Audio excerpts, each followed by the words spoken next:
Assalamualaikum warahmatullahi wabarakatuh. Hello, I'm Julinda Putri. You can call me Linda. I'm from third semester, a major class, accounting department in State Polytechnic of Sriwijaya. Now we will talk about rhetorical strategies. So, keep watching. What is the definition? Rhetorical strategies? Rhetorical strategies is the method which the writer or speaker uses to communicate their ideas to an audience. These strategies will help the writer organize evidence, connect facts into a sequence, and provide cluster of information necessary for conveying a purpose or an argument. And the purpose usually include to inform, to entertain, to question, to argue, and to elicit an emotional response. And as we know, there are some types of rhetorical strategies, such as the first one is cause and effect, definition, contrast or comparison, narration, classification, description, exemplification, and process or analyze. The first one is cause and effect. As we know, cause and effect, focusing on causes helps a writer think about why something happened. Focusing on effects helps a writer think about what might or could happen.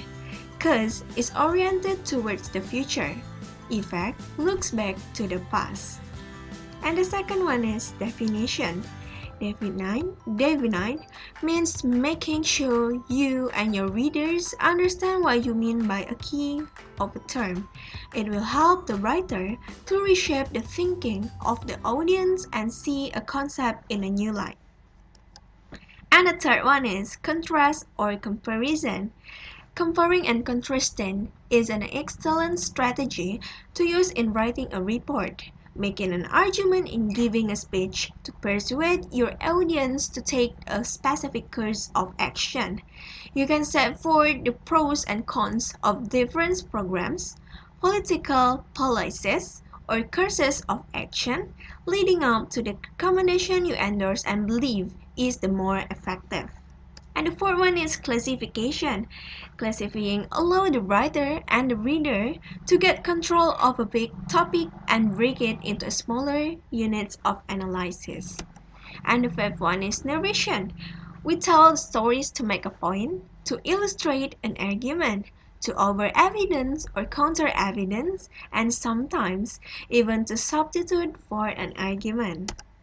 And next is description. As a strategy, describing involves showing rather than telling, helping readers see rather than giving them a formal definition, making the subject come alive rather than remaining abstract, and when you describe, you want to choose precise verbs and specific nouns.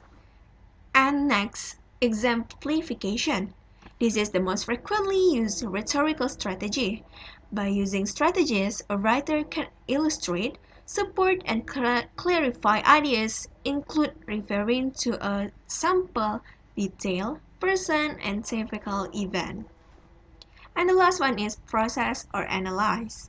The writer explains how something is done.